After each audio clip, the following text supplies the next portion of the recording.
أعوذ بالله من الشيطان الرجيم. بسم الله الرحمن الرحيم.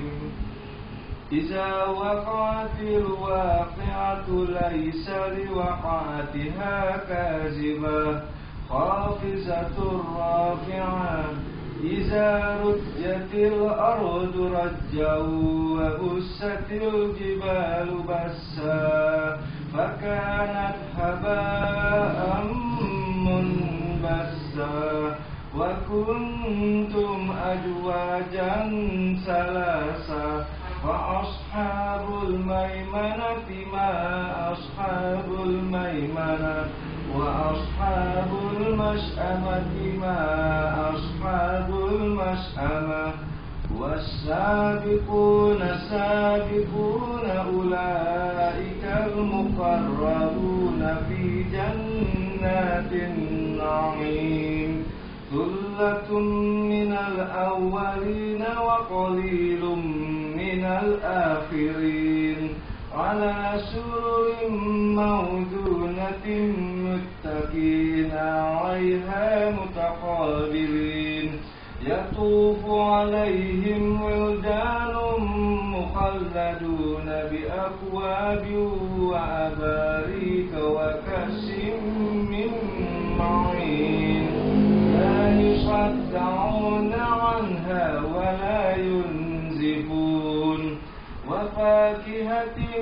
مما يتخيرون ولحم طير مما يشتهون وحور عين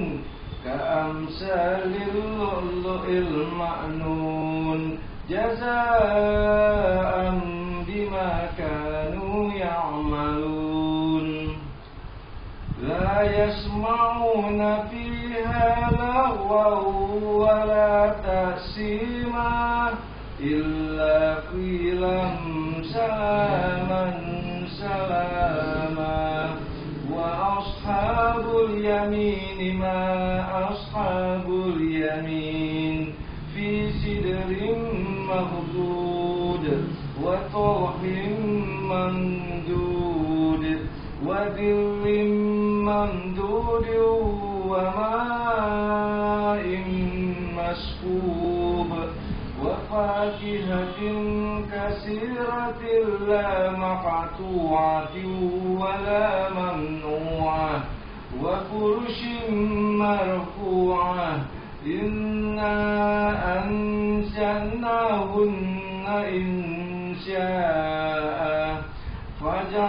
فجعلناهن أبكارا عربا أترابا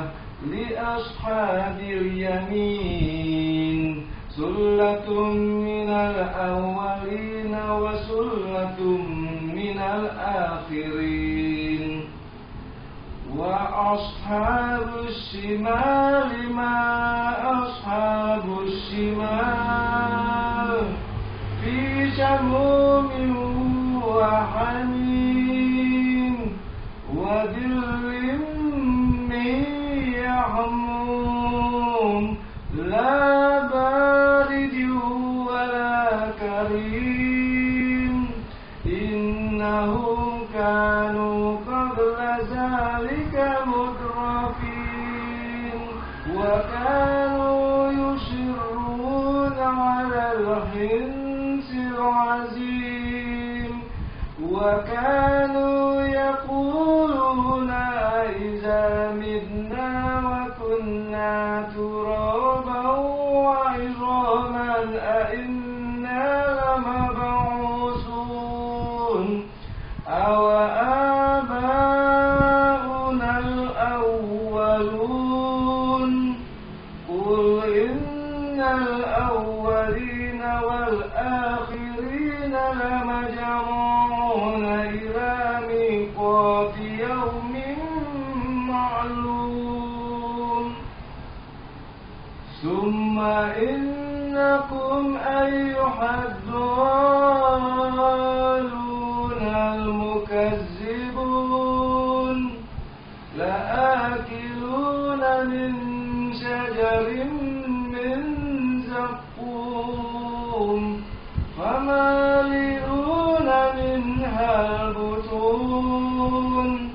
فشاربون عليه من الحميم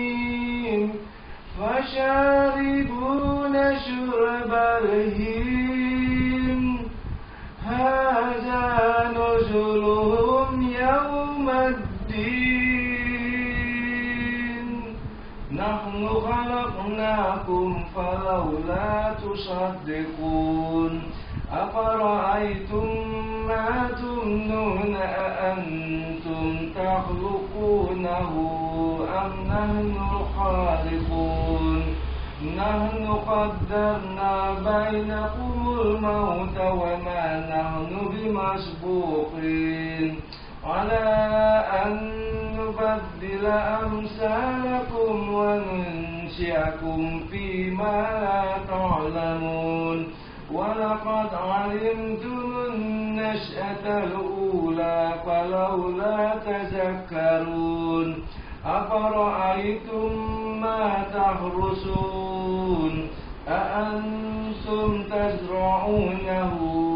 أم نحن الزارعون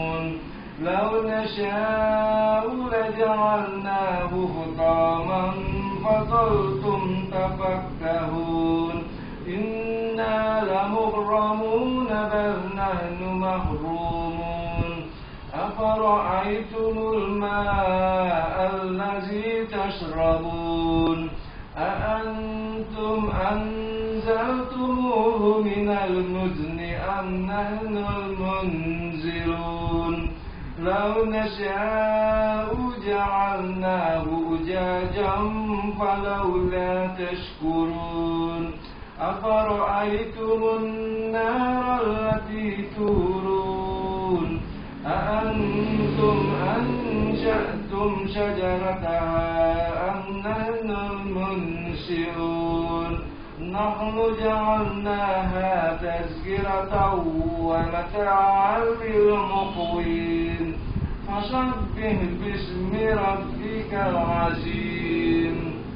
فلا أقسم بمواقع النجوم وإنه لقسم لو تعلمون عظيم إنه لقرآن كريم في كتاب مكنون لا يمسه إلا المطهرون تنزيل من رب العالمين أفبهذا الحديث أنتم مدهنون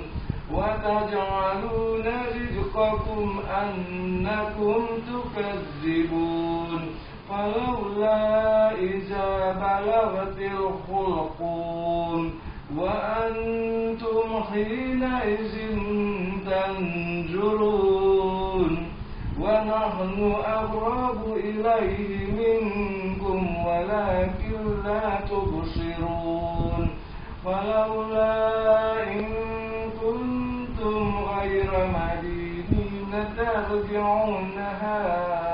إن كنتم صادقين فأما إن كان من المقربين فروح وريحان وجنة نعيم وأما إن كان من أصحاب اليمين فسلام لك من أصحاب اليمين وأما إن كان من المكذبين الضالين فنزل من حميم وتصلية جحيم إن هذا لهو حق اليقين فسبح باسم ربك العظيم